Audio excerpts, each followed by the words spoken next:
Picture this for a second. You are living in the home you've been paying off for 20 years. You head over to your bank to renew your mortgage, just like you always have, but this time, the bank outright says no. And it's not because of your credit score, and it's certainly not because you missed a payment. No, your mortgage is rejected because of a sudden court decision regarding the land your private home sits on. Now, this isn't some hypothetical doomsday scenario. It's a startling reality right now for some homeowners in Richmond, British Columbia. Welcome to today's Explainer. We are unpacking an incredibly complex, highly emotional, and historically massive legal dilemma. We'll be grounding our explainer today on the insights of Thomas Isaac. He's a nationally recognized authority in Aboriginal law, and he recently broke down the staggering implications of what is known as the Cowichan decision. We're going to objectively untangle the legal realities, the economic fallout, and what all of this means for private property rights. Okay, let's dive into this. Here is our roadmap for today. We'll start with the Cowichan land decision itself, examine the resulting cloud on property title, and then untangle the paradox of private versus Aboriginal title. After that, we'll look at the economic impact, why this is truly a nationwide dilemma, and finally, the path to a win-win resolution. Section 1. The Cowichan land decision, the 1,800-acre lawsuit. Let's look at the legal earthquake that kicked this whole thing off. The Cowichan tribe, based over on Vancouver Island, made a massive claim over a stretch of land out by the Vancouver airport in the city of Richmond. We are talking about 1,800 acres of land. Now, what makes this so unprecedented is that this 1,800 acres swallowed up privately owned land. We're talking family homes, small businesses, major commercial properties. And the kicker? These private landowners weren't even originally named in the lawsuit.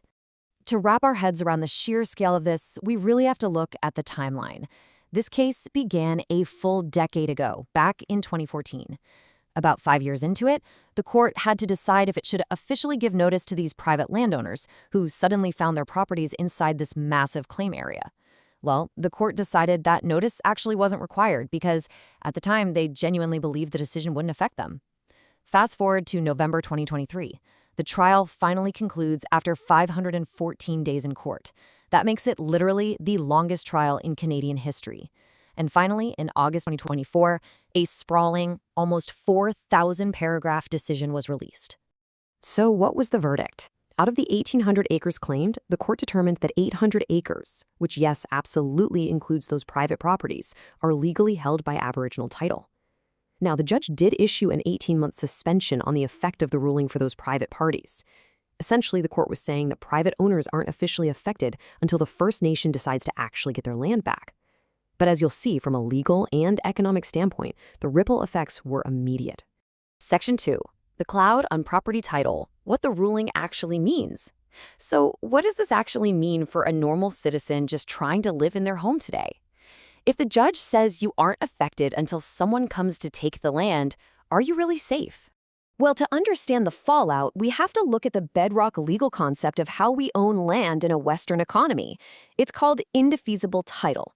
This is the invisible shield that protects your private property rights. It's written right into the Land Title Act. It basically means your ownership is absolute. Nobody, not even the government, can just play around with it or alter it without incredibly strict exceptions, like a formal expropriation.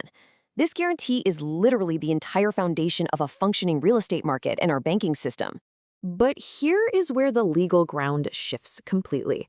According to a landmark 2014 Supreme Court of Canada precedent, once Aboriginal title is legally proven on a piece of land, it is no longer Crown land. And this brilliantly illustrates the severity of the situation.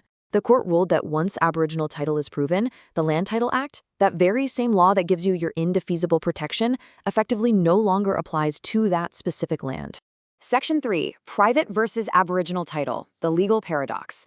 We now have this incredibly wild situation where the court says that private ownership and Aboriginal title can somehow legally coexist. But think about that for a second.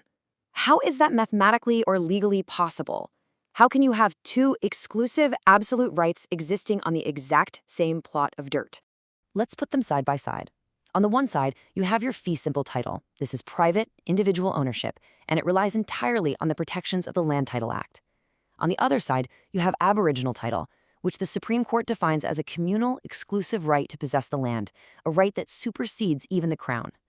The absolute paradox here is that the court says the homeowner gets to keep their private title, but simultaneously rules that the Land Title Act, which validates that title, no longer applies to those 800 acres. Thomas Isaac uses this fantastic, really vivid analogy to explain this mind-bending legal reality.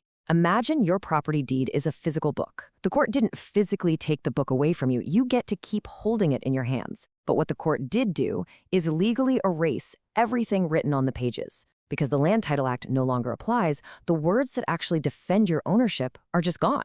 You are holding a blank book. The legal protections have been completely wiped out. Section 4, the economic impact, the domino effect on capital. Because legal theory is one thing, right? But what happens when this hits the real world? Now, First Nations groups have stated they aren't going after people's private homes. But honestly, as Thomas Isaac points out, the immediate intention almost doesn't matter to the financial markets. The mere existence of a cloud on title, this severe legal doubt, changes everything overnight. So the crucial point is understanding this domino effect. Step 1, the court establishes legal uncertainty over the land. Step 2, because those Land Title Act protections are effectively erased, banks look at that property and realize, hey, we have no legal guarantee to secure our loans against. So what do? They outright refuse to issue or renew mortgages. Step 3, without the ability to secure financing, the property value absolutely plummets. You are left with a massive asset that you can't borrow against and very likely just can't sell. We are already seeing the tangible economic fallout of this uncertainty right now. Real people in Richmond are having their mortgage renewals outright denied. Multi-million-dollar commercial land deals are falling apart at the very last minute strictly because of this title uncertainty. Everyday citizens whose entire life savings and retirement plans are tied up in their primary residence are seeing their hard-earned wealth devalued. And major development projects, even ones that already had hundreds of thousands of dollars sunk into approvals, are being permanently abandoned. The capital risk is simply too high. Let's move to and see how this builds into Section 5, a nationwide dilemma beyond British Columbia. It is super tempting to look at this and think, well, this is just a hyper-local issue in one city in British Columbia. Actually, scratch that. That is entirely incorrect. The legal precedent set here, that indefeasible title can effectively be rendered defeasible by overlapping claims, threatens the economic foundation of communities way, way beyond BC's borders. The framework of Aboriginal title claims extends coast to coast. As we can see here, in New Brunswick and Prince Edward Island, there are broad assertions of title happening right now. In Nova Scotia, judicial claims have officially started, and there are ongoing claims actively moving through the legal systems in Ontario, Quebec, and the Northwest Territories. Every single province relies on the ironclad nature of private property rights to run its economy. If that foundation cracks in one province, the financial ripples are going to be felt across the entire nation's real estate and banking sectors. Section 6, the path to win-win, finding a sustainable resolution. So, how do we actually fix this? This cannot just be a battle of extremes. The goal isn't to beat up on Indigenous groups who have a constitutional right to pursue their claims in court, nor is it to punish homeowners who bought their land in good faith. The goal, as Thomas Isaac clearly outlines, is finding a sustainable resolution that respects everybody. I really love this quote from Isaac because it cuts right through the noise. He says, we must have a sustainable long-term public policy approach that is affordable, that's fair, and that's equitable. He argues that the solution is just not going to be found by endless litigation in under-resourced courtrooms. The courts, they're just interpreting the law as it exists today. To achieve true reconciliation without utterly destroying the private economy, the solution has to come from clear, decisive public policy. So what does that strategy actually look like? Well, first, democratically elected governments at both the provincial and federal levels absolutely must step up and take ultimate responsibility. They can't keep passing the buck to the judicial system or leaving Indigenous groups and private citizens to just fight it out. Second, leadership has to move beyond this short-term 4-year election cycle thinking. This requires a decades-long vision. Third, they must craft transparent policies that protect the civil and economic safety of all citizens, Indigenous and non-Indigenous alike. And finally, irony of ironies, to afford the massive cost of true reconciliation and infrastructure building, Canada needs a roaring, robust, heavily capitalized economy. You literally cannot fund reconciliation if you freeze the very capital markets that generate the wealth in the first place. Which leaves us with this final, really profound question to consider today. How can Canada balance economic stability with constitutional reconciliation in a way that is truly fair for everyone? It is a delicate, high-stakes tightrope walk for sure.